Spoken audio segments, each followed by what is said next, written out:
దేవుని గణనామానికి స్తోత్రం కలుగునుగాక. హల్లెలూయా.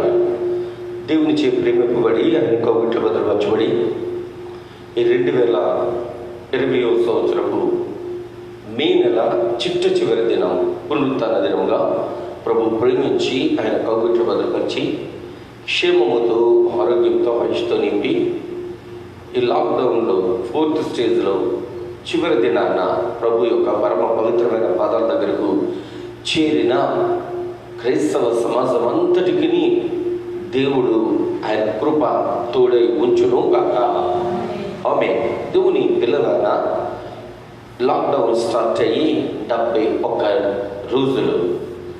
ఈ 71 రోజులు కూడా ఆయన కనికరము, ఆయన కృప మనకు తోడే ఇచ్చారు. కనుకనే మనము ఆరోగ్యంతోనూ ఆయుష్తోనూ ఉండగలిగాము. అనేక మంది బిడ్డలు విపత్కరమైనటువంటి బహు భయంకరమైనటువంటి పరిస్థితులు ఎదుర్కొంటూ ఉన్నారు.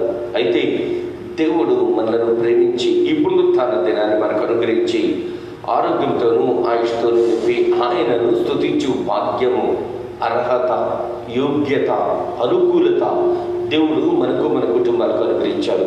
అందుకుని బట్టి ప్రభువును స్తుతిస్తూ లాక్డౌన్ 5th స్టేజ్ స్టార్ట్ కాబోతా ఉంది.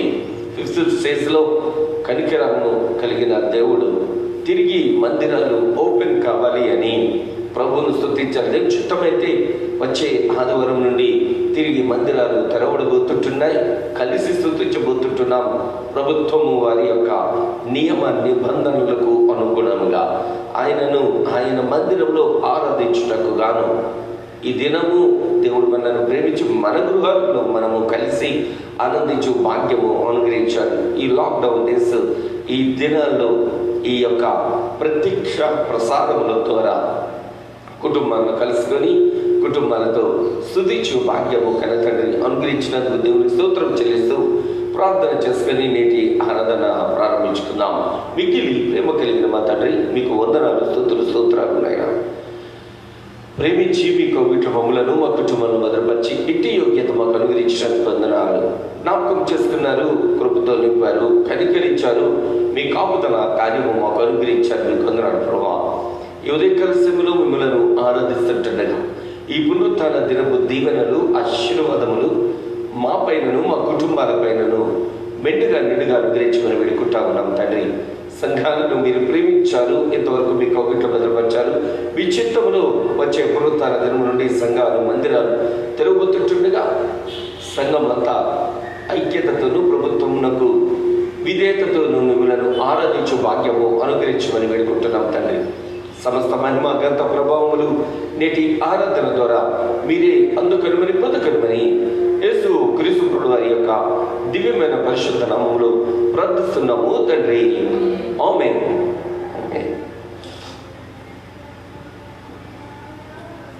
స్తోత్రము స్తోత్రమని కీర్తన పాడదము, హల్లెలూయా హల్లెలూయని నిన్ను కొనియాడెదము. స్తోత్రము స్తోత్రమని కీర్తన పాడెదము, హల్లెలూయా హల్లెలూయని నిన్ను కొనియాడెదము. ఉల్లసించదమయ్యా నీ సన్నిధిని, సన్నుతింతుము నిన్నే మా రాజువని. ఉల్లసించదమయ్యా నీ సన్నిధిని, సన్నుతింతుము నిన్నే రాజువని.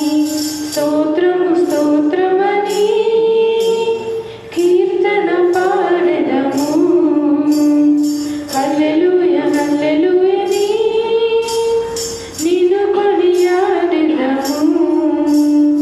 స్వస్థపరచు దేవుడవు నీవే అని కీర్తన పాడెదము. స్వస్థపరచు దేవుడవు నీవే అని కీర్తన పాడెదము. తృప్తిపరచగలిగిన రాజువని నిన్ను కొనియాడెదము. తృప్తిపరచగలిగిన రాజువని నిన్ను కొనియాడెదము.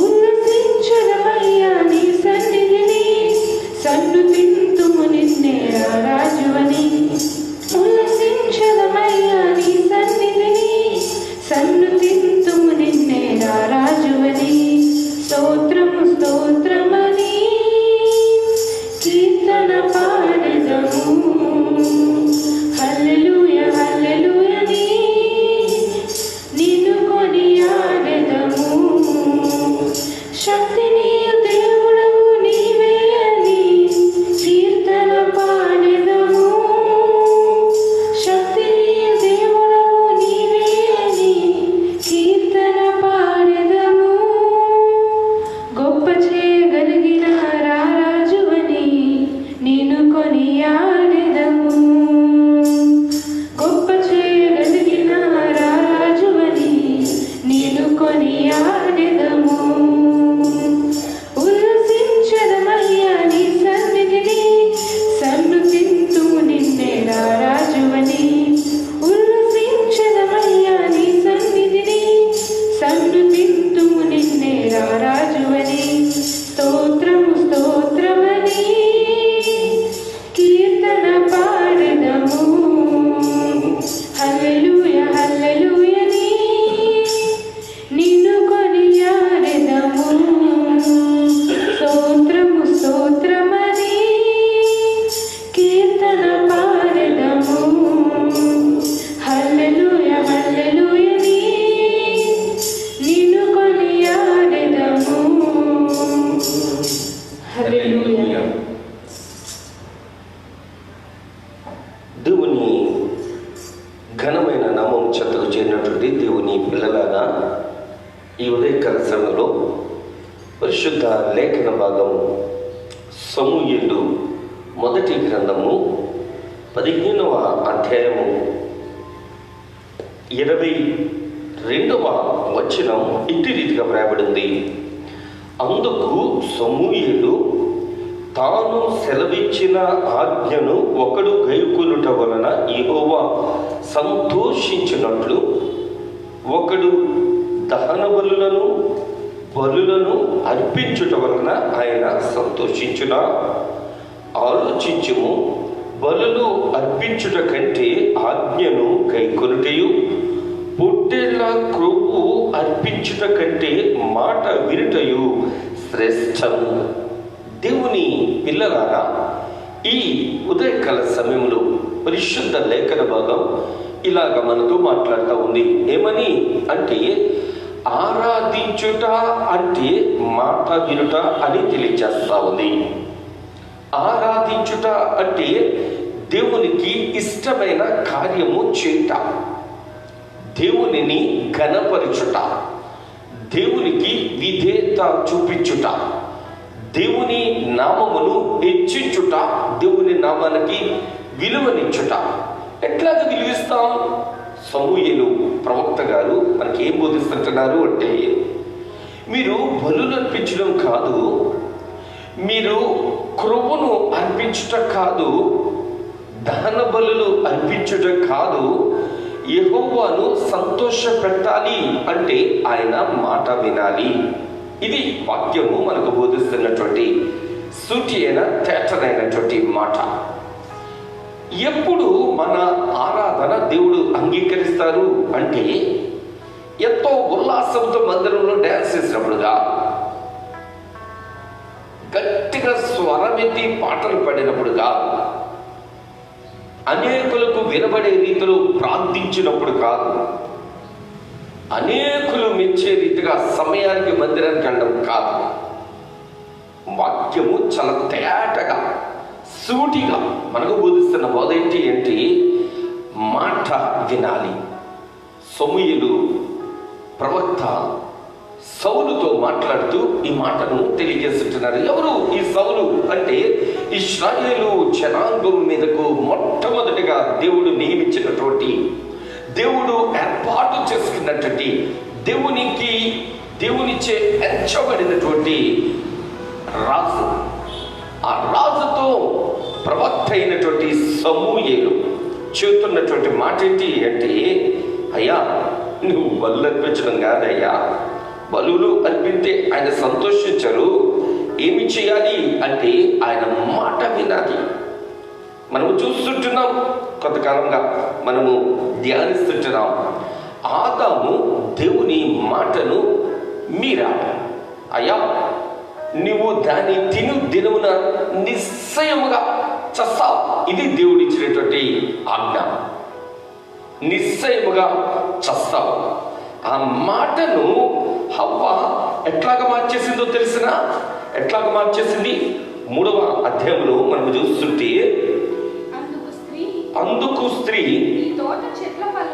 ఈ తోట చెట్ల ఫలములను మేము తినవచ్చును, అయితే తోట మధ్యనున్న చెట్టు ఫలములను గూర్చి దేవుడు మీరు చావకుండున్నట్లు వాటిని తినకూడదని, వాటిని ముట్టకూడదని చెప్పానని సర్పముతో అంటా ఉన్నాడు.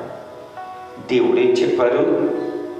దేవుడేం చెప్పారు అంటే, నీవు వాటిని తిను దినమున 17వ వచనంలో చిట్ట చివరి మాటను మనం చూస్తుంటే, నీవు వాటిని తిను దినమున నిశ్చయముగా చస్తావు అని దేవుడు నరులకు ఆజ్ఞాపిస్తే, లేక నరునికి ఆజ్ఞాపిస్తే, అవ్వంట ఉంది దానిని చిన్న చిన్న చిన్న మార్పులు చేసి అడ్జస్ట్ చేసుకుని మాట్లాడుతూ ఉంది.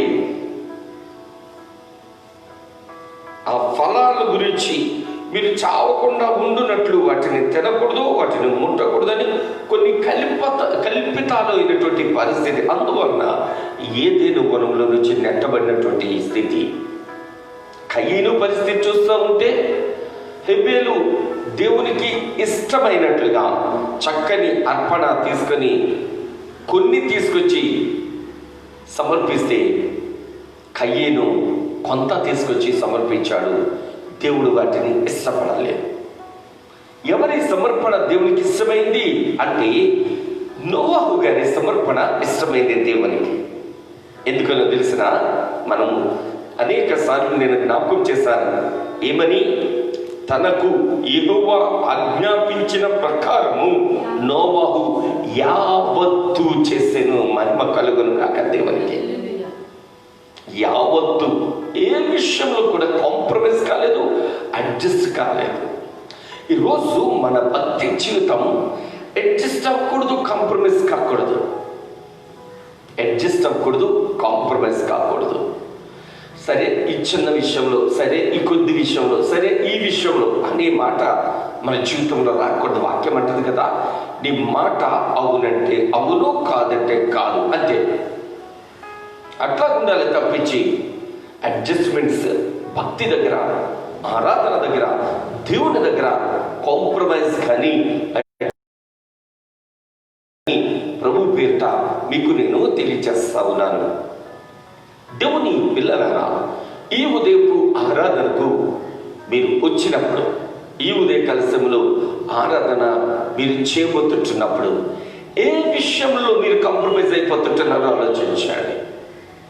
సమర్పణ విషయంలోనా, సమయం విషయంలోనా, భక్తి విషయంలోనా?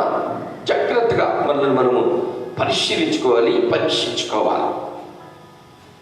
ఎప్పుడైతే అట్టిగా పరిశీలించుకుని, పరీక్షించుకుని, సరిచేసుకొని మనము దేవుని చేతులకి వస్తాము, దేవుని చేతికి మనము అర్పించుకుంటాము, అప్పుడు దేవుడు తప్పక తన కృప మనకు తోడేస్తారు. 5వ అధ్యాయము ఆదికాండంలో 29వ వచనాన్ని మనం చూడగలిగితే, మన పని విషయంలోనూ ఇతడు మనకు నెమ్మది కలుగచేయును అనుకుని అతనికి నోవహు అని పేరు పెట్టారు. నోవహు అనగా పుట్టినట్లు నెమ్మది అని ఉంది. నెమ్మది ఎవరికి వచ్చింది? నెమ్మది అంటే నోవహు గారి కుటుంబానికి వచ్చింది. పేరు పెట్టినోడికి రాలా, పేరు పెట్టినోడికి రాలా.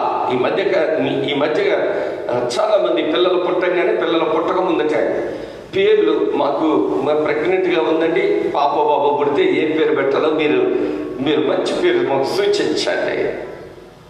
పేరు పెడితే బ్రతుకు మారిపోద్దా? పెట్టినోడికి మారుద్దా? నెమ్మది అనే పేరు పెట్టారు. ఎవరికి వచ్చింది నెమ్మది అంటే, ఆ పేరు గల వ్యక్తి కుటుంబానికి నెమ్మది వచ్చింది. ఈరోజు భక్తి అనేటిది దేవుడు మెచ్చాలి, దేవుడు మెచ్చే భక్తి చేయాలి. ఎప్పుడైతే అట్టి భక్తి చేస్తామో పేరును బట్టి పేరు సార్థకమయ్యే రీతిలో దేవుడే ఆ కుటుంబానికి లేక ఆ వ్యక్తికి తన జీవితానికి శ్రేష్టమైనటువంటి స్థితిని అనుగ్రహించబోతుంటున్నారు.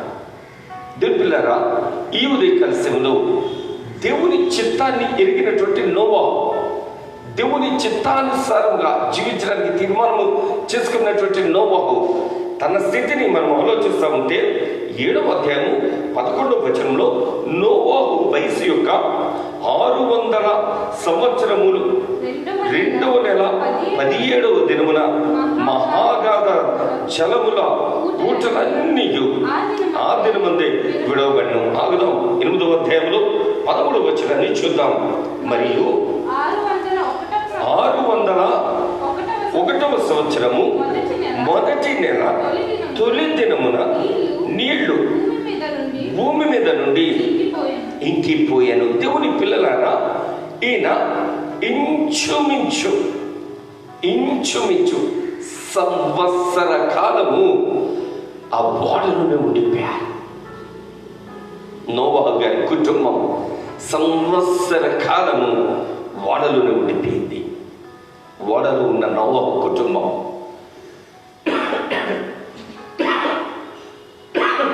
దేవుని చిత్తమును ఎరిగి దేవుని చిత్తానుసారంగా నడుస్తున్నటువంటి ఈ నోవహు గారు తన కుటుంబం అంతటినీ కూడా ప్రభు దగ్గరికి నడిపించే ఉంటారు. అందుకే కుటుంబం అంతా క్షేమముగా ఉంది, ఆరోగ్యంతో ఉంది, ఆయుష్తో నింపబడ్డది. సంవత్సర కాలము దేవుడు వారిని ఓడలో వచ్చి పోషించారు. చక్కనైనటువంటి పరిస్థితి వారికి ప్రసాదించారు.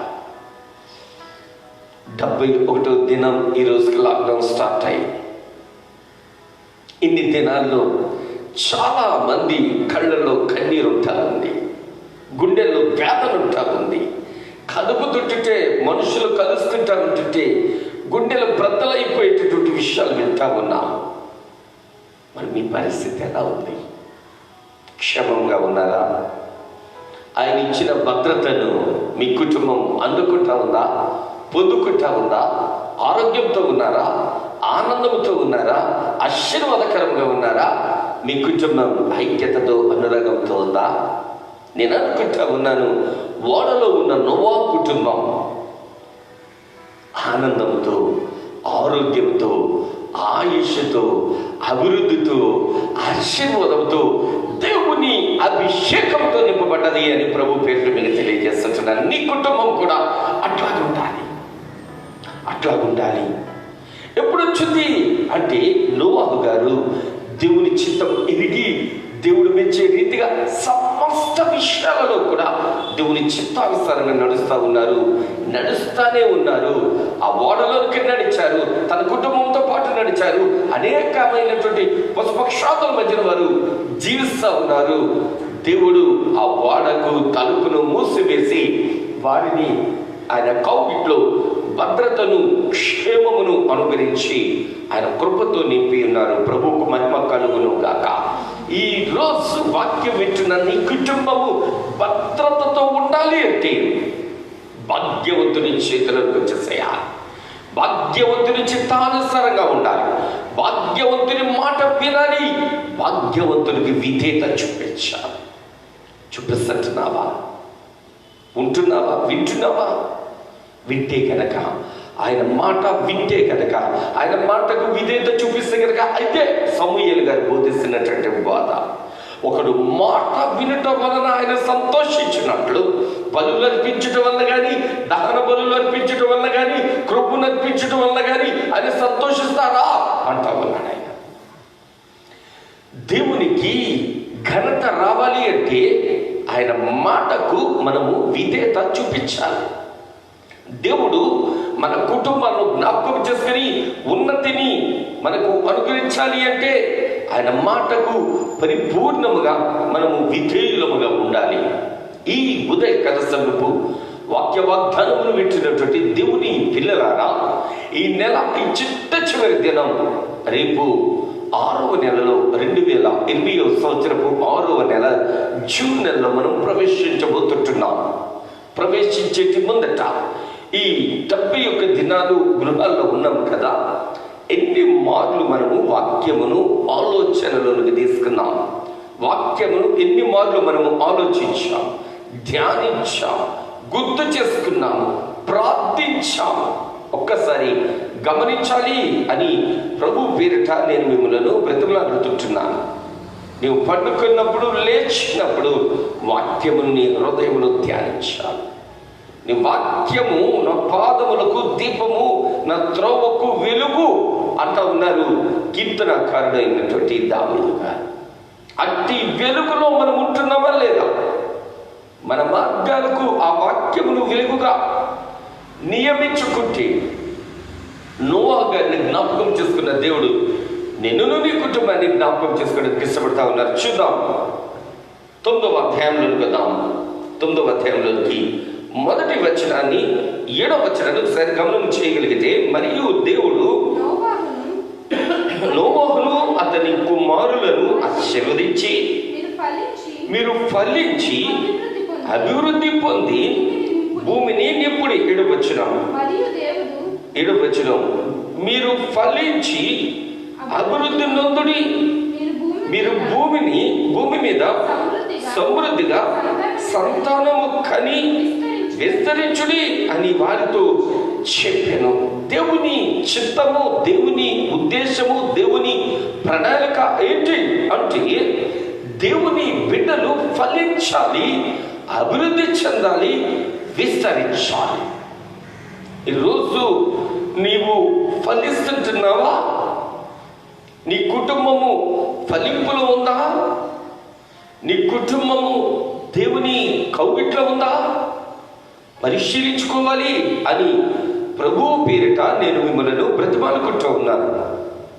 నీ కుటుంబము దేవునికి ఇష్టమైన కుటుంబంగా, దేవుని నామమునకు ఘనత తెచ్చే కుటుంబంగా, దేవుని నామమునకు కీర్తి తెచ్చే కుటుంబంగా ఉండాలి అని ప్రభువు పేరిట నేను మిమ్మల్ని వేడుకుంటున్నాను.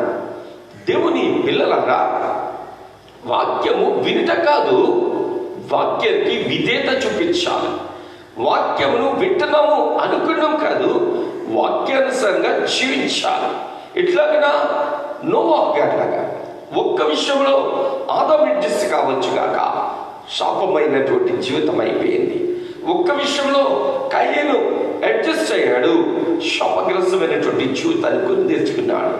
ఒక్క విషయంలో అరే బాబా చిన్ననైనటువంటి ఆహార విషయంలో కాంప్రమైజ్ అయింది, దేవుని మాటకు విధేయత చూపించుకున్నా. అందుకే ఈ దేని వనం నుంచి బయటకు వెళ్ళగొట్టబడ్డది. నీవు ఏ విషయంలో కాంప్రమైజ్ అవుతుంటున్నావు? ఏ విషయంలో అడ్జస్ట్ అవుతుంటున్నావు? ఏ విషయంలో దేవునికి తెలవదులే, దేవుడు చూడలే, దేవుడేమో అనుకోడలే అన్నట్లుగా అనుకుంటున్నావా? ఈ ఉదయకాల సమయంలో ప్రభు పేరిట నేను మిమ్మల్ని బ్రతుకులనుకుంటున్నాను. ఏ మాత్రము ఈ విషయంలో నువ్వు అడ్జస్ట్ కావద్దు. దేవుని చిత్తమును ఎరిగి దేవుని చిత్తానుసారంగా జీవించటకు నిన్ను నీవు ప్రభువుకు సమర్పించుకోవాలి అని ప్రభు పేరిట నేను మిమ్మల్ని బ్రతిమాలుకుంటున్నాను. నోవహు గారి కుటుంబం ఎట్లాంటి ఆశీర్వాదం తెచ్చుకుంటా ఉంది అంటే, మీరు దేవుడు వారిని ఆశీర్వదించి మీరు ఫలించి అభివృద్ధి పొంది భూమిని నింపండి అని దేవుడు వారికి బోధిస్తుంటున్నాడు. ఎంతమంది కుటుంబాలు బయటకు వచ్చాయి? 4 కుటుంబాలు బయటకు వచ్చాయి. ఎంతమంది కుమారులు నోవహు గారికి ఉన్నారు? 3 కుమారులు నోవహు గారికి ఉన్నారు. 3 కోడళ్ళు బయటకు వచ్చారు. వారి సంతానమే ఈరోజు భూమి మీద నీవు నేను కూడా. హల్లెలూయా. నోవహు గారి కుటుంబంలో నుంచి వచ్చినటువంటి వారమే నువ్వు నేను కూడా. ఆదాము గారి దగ్గర నుంచి వచ్చిన సంతానమే నువ్వు నేను కూడా. మన తాత అయినటువంటి ఆదాము దేవుని మాట మీరి శాపగ్రస్తమైన పరిస్థితికి ఒక్కమారు మిస్టేక్ చేస్తారు ఆదాము గారు. నీవెన్ని మార్లు మిస్టేక్ చేస్తున్నావు? ఎన్ని మార్లు దేవుని మాటకు విధేయత చూపించకుండా నిన్ను నీవు దేవుని వాక్యాన్ని దూరపరుచుకుంటున్నావు. ఇక్కడ చూస్తుంటున్నాం నోవహు గారి కుటుంబాన్ని చూస్తుంటే, నోవహు గారు ఆ పేరు పెట్టినప్పుడు ఆయనకు ఆ పేరు గల కారకం నెమ్మది అంట ఉంది వాక్యము. ఎవరికి వచ్చింది ఆ నెమ్మది అంటే ఆ పేరు గల వ్యక్తికి, ఆ పేరుకు తగిన జీవితం కలిగినటువంటి వ్యక్తిగా అతడు అగుపడతా ఉన్నాడు. ఒకటి, ఆయన దేవుని చిత్తమును పరిపూర్ణంగా చేస్తూ ఉన్నాడు. రెండు, ఆయన భక్తి ఎలా చేస్తున్నారు అంటే ఓడలోనికి వెళ్ళకముందు దేవుని మాట విన్నారు. దేవుని చిత్తానుసారం ఆయన చెప్పిన కొలతల ప్రకారం వాడను తయారు చేశారు. ఎట్లా ఎన్నో సంవత్సరాలు ఆయన కష్టపడి వాడను తయారు చేసిన తర్వాత వాడలోకి దేవుడు ఎలబట్టి వెళ్ళాడు. వాడ నుంచి బయటకు రా అంటేనే అతను బయటకు వస్తున్నాడు. వాటి నుంచి ఆ 15వ వచనం, మనం 8వ అధ్యాయం 15వ వచనం చూస్తుంటే, అప్పుడు దేవుడు నీవును నీతో కూడా నీ భార్యయు నీ కుమారులను నీ కోడళ్ళను ఓడ నుంచి బయటకు రండి అట్లా ఉన్నాడు. అప్పుడు మాత్రమే బయటకు వచ్చాడు. అయిపోయింది, నా జర్నీ కంప్లీట్ అయిపోయింది, ఈ ప్రాబ్లం సాల్వ్ అయిపోయింది. సో ఇక నాకు దేవుడికి పెద్దగా దేవుడితో నేను ఉండాల్సిన పని లేదు అనుకోలేదు. కానీ నోవా గారు ఏం చేస్తుంటున్నారు? 20వ వచనం మనం చేస్తుంటున్నప్పుడు, అప్పుడు నోవాహు యెహోవాకు బలిపీఠము కట్టి పవిత్ర పశువులన్నిట్లోనూ పవిత్ర పక్షులన్నిట్లోనూ కొన్ని తీసుకొని ఆ పీఠము మీద దహన బలి అర్పించెను. అప్పుడు యెహోవా ఇంపైన సువాసనను అగ్రాణించి అని చూస్తా ఉన్నాం. అతడు మనపూర్వకంగా అర్పించినటువంటి ఆ అర్పణ దేవుడు అంగీకరించారు, దేవుడు సంతోషించాడుతా ఉన్నారు. ఇక మీదట మిమ్మల్ని ఈ జలములతో నాశనం చేయాలి, ఇట్లాగా జల ప్రళయం రప్పించి నేను మిమ్మల్ని నాశనం చేయాలి. భూమి మీద నేను ఇప్పుడు కూడా ఏ వ్యక్తికి కూడా ఇట్లాంటి అయినటువంటి పరిస్థితిని తిరిగి నేను కల్పించను అని వాగ్దానం ఇస్తా ఉన్నారు. ఇప్పుడు మాత్రమే కాదు, అని అంటా ఉన్నారు, నీ సంతానాన్ని నేను అభివృద్ధి చేయబోతుంటున్నాను, నీ సంతానాన్ని నేను దీవించబోతుంటున్నాను, నీ సంతానాన్ని నేను హెచ్చించబోతుంటున్నాను, నీ సంతానాన్ని నేను ఉన్నతమైన స్థితికి తీసుకురాబోతుంటున్నాను. మీరు ఫలించి అభివృద్ధి చెంది భూమిని నింపండి అని దేవుడు చక్కనైనటువంటి వాగ్దానంతో వారిని ఆశీర్వదిస్తా ఉన్నారు. ఈ ఉదయకాల సమయంలో వాక్యం దగ్గరికి వచ్చినటువంటి దేవుని ప్రియ కుటుంబమున, మీ కుటుంబాల్లో ఏ కొదువ ఉన్నను కానీ ఆయన ఈ ఉదయకాల సమయంలో ఈ ఆరాధన ద్వారా మీ కుటుంబాలకు ఆ సమస్యల నుంచి విడుదల విముక్తి అనుగ్రహించబోతుంటున్నారు, నెమ్మదిని ప్రసాదించబోతుంటున్నారు, ఆరోగ్యమును అనుగ్రహించబోతుంటున్నారు, ఆయుష్ను ప్రసాదించబోతుంటున్నారు, చక్కని స్థితిని ప్రసాదించబోతుంటున్నారు. కావాలి అంటే కనుక ఆయనను ఆరాధించాలి. సమస్యకు పూర్వము, సమస్య నుంచి బయటకు వచ్చాక కూడా ఆయనతో మనము మమేకమై ఉండాలి. ఆయన చిత్తానుసారంగా, ఆయన వాక్యానుసారంగా ఆయనకు మహిమ తెచ్చే జీవితం మనం కలిగి ఉండాలి. ఈ ఉదయం ఆయన పరిశుద్ధమైన పాదాల దగ్గరికి చేరినటువంటి మనము, ఆయన వాక్యం వింటున్నటువంటి మనము నోవహు గారి దగ్గర నుంచి చాలా పాఠాలు నేర్చుకోవాలి. వాడలోనికి రాకముందట చాలా కాలం కష్టపడి ఆయన దేవుడు ఏ మ్రానుతో కట్టమన్నాడు అదే మ్రానుతో కట్టాడు. ఇట్లాగా బయట వెలుపల కూడా లోపల వెలుపల కూడా కీలు పూయమంటే ఆయన కీలు పూశారు. ఇంతంత కొలతలతో ఓడ చేయాలి అంటే అంతంత కొలతలతో ఓడ చేశారు. పలానా జంతువులను పక్షులను నువ్వు సేకరించాలి, నేను వాటిని నడిపిస్తాను, వాటన్నిటికీ ఆహారం సిద్ధపరచాలి అంటే 1 రోజు 2 రోజులు కాదు, సంవత్సర కాలానికి సరిపడినటువంటి ఆహారాన్ని, సమృద్ధి అయినటువంటి ఆహారాన్ని ఆ ఓడలో ఆయన సిద్ధపరిచారు. ఎంత సిద్ధపాటు! ఈరోజు మన కుటుంబాల్లో మనకి ఆహారం చేసుకోవడానికి విసుగైపోతా ఉంది. జొమాటో అంటా ఉన్నాము, స్విగ్గీ అంటా ఉన్నాము, రకరకాల వాటికి ఫోన్ చేసి మనము సిద్ధపాటు చేసుకోలేక మన ఆరోగ్యాలు పాడు చేసుకోవడానికి మరొకరి మీద ఆధారపడుతుంటున్నాము. నోవహు గారు సంవత్సర కాలానికి సరిపడినటువంటి ఆహారాన్ని ఆ ఓడలో సిద్ధపరచుకొని ఓడలోకి వెళ్ళిన తర్వాత ఈ సంవత్సర కాలం కూడా ఆ కుటుంబము పరిస్థితి ఏంటి అంటే కనుక ప్రతి దినము వెలుగు వచ్చిన మరుక్షణం వారు ఈ పాట పాడుకుని ఉంటారు.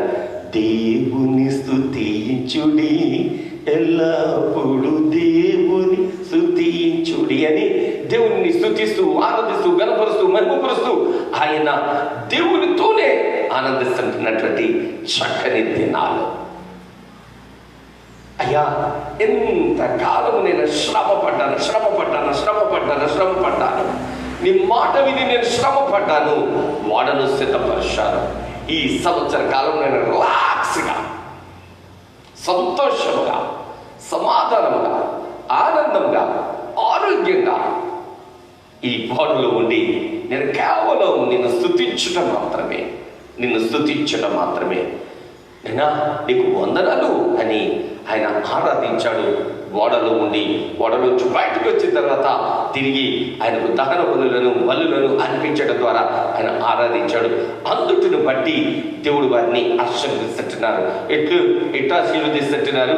మీరు పాలించి అభివృద్ధి పొంది భూమిని నింపండి, సకల జాతులు కూడా మీలో నుంచి వస్తాయి, సకల విషయాల్లో కూడా నేను మిమ్మల్ని ఆశీర్వదించబోతున్నాను అని దేవుడు వారికి వాక్యవాగ్దానం ఇచ్చారు. ఈ ఉదయకాల సమయంలో మన కుటుంబాలు, మన బిడ్డలు కూడా అట్టి అయినటువంటి వాక్యవాగ్దానాలతో నింపబడాలి అని ప్రభు పేరిట నేను మిమ్మల్ని కోరుతుంటున్నాను.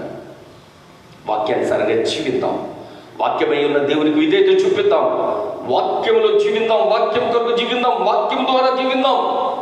వాక్యమై ఉన్న దేవునికి విధేయతతో మన బ్రతుకుదాం.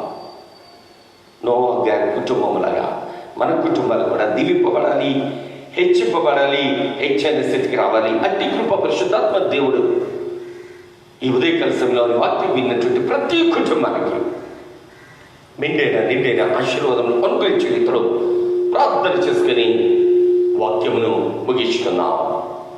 ప్రేమమైన, కృపమైన, దయామైన, జాలిగల దైవమా, మీకు వందనాలు, స్తుతులు, స్తోత్రాలైన ప్రేమించి ఉదయకాల సమయంలో నాతో మీరు మాట్లాడినందుకు వందనాలు. అనేకులు మీ మాటకు పరిపూర్ణమైనటువంటి విధేయత చూపించినటువంటి స్థితిలో నోవా గారు మీ మాటకు విధేయతను, పరిపూర్ణమైన విధేయతను చూపించి మీ మాటకు ప్రభా మీరు ఏది చేయమంటే అది చేస్తూ సంవత్సర కాలము ఓడలో విశ్రాంతి తీసుకుని మిమ్మల్ని ఆరాధించినటువంటి నోవా గారి కుటుంబాన్ని మా మొదటి వచ్చారు. మీకు వందనాలు. ఒకడు మాట వినటం వల్ల మీరు సంతోషిస్తారు అని మీరు మాకు బోధించిన మంచి బోధ కూడా మేము కూడా మీ మాట విని వాక్యానుసారంగా జీవిస్తూ మీ నుండి మేళ్ళు, దీవెన, ఆశీర్వాదాలు పొందుకుంటూ మేము విస్తరించుటకై మమ్మల్ని మీ వాక్యములు భద్రపరచమని ఈ ఉదయకాల సమయంలో వివాహ దినములు, పుట్టినరోజు, జన్మదిన వేడుకలు జరుపుకుంటున్న బిడ్డలను మీ దైవ చేతులుగా అప్పగిస్తున్నాము. కృప కనికరంతో జ్ఞాపకం చేసుకుని దీర్ఘ భవిష్యత్తు అనుగ్రహించండి ప్రభా. ఈ ఉదయకాల సమయంలో ఎవరైతే ఆరాధన కొరకు మీ పాత్రల దగ్గరకు వచ్చి ఉన్నారో, రాబోతుంటున్నారు, వారందరినీ మీ కృప కౌంట్లో భద్రపరచండి తండ్రి. మరి ముఖ్యంగా ఈ లాక్డౌన్ ముగించి తిరిగి మందిరాలు తెరవబడుతుండగా మందిరాలను మీ మహిమతో నింపండి ప్రభా. ప్రతి బిడ్డ స్తోత్రమని మీ మందిరంలోకి వచ్చి స్తుతించు పనిద్దాము. ప్రతి ఒక్కరిని, ప్రతి మందిరాన్ని, ప్రతి దైవసాన్ని, ప్రతి కుటుంబాన్ని మీ కృపగల చేతుల్లో భద్రపరచమని, బలపరచమని, దీవించమని, ఆశీర్వదించమని రేపటి నూతన నెల ఉదయకాల సమయపు ఆరాధనలో కలిసి స్తుతించు పనిద్దాము. కృపక్షేమములతో మమ్మలను నింపి బంధించమని యేసయ్య సర్వశక్తి కలిగిన నామములో ఆమేన్. తండ్రి, కుమార, పరిశుద్ధాత్మ త్రియేక దేవుని ఆశీర్వాదము ఉదయకాల సమయంలో వాక్యము వినిన బిడ్డలకు, వినబోతుంటున్న బిడ్డలకు సదా సమశుషాలతో రండి, ఆరోగ్యంతో, ఆనందంతో, ఆశీర్వాదంతో బలపరచును గాక. ఆమేన్, ఆమేన్, ఆమేన్. అందరికీ వందనాలు. రేపటి ఉదయకాల సమయపు జూన్ నెల 1వ తేదీ వేకువజామున ఆరాధన కొరకు మిమ్మల్ని ఆహ్వానిస్తూ దేవుడు తన కృపతో మనల్ని, మన కుటుంబాలను నింపి బలపరచును గాక. ఆమేన్, ఆమేన్, ఆమేన్. అందరికీ వందనాలు.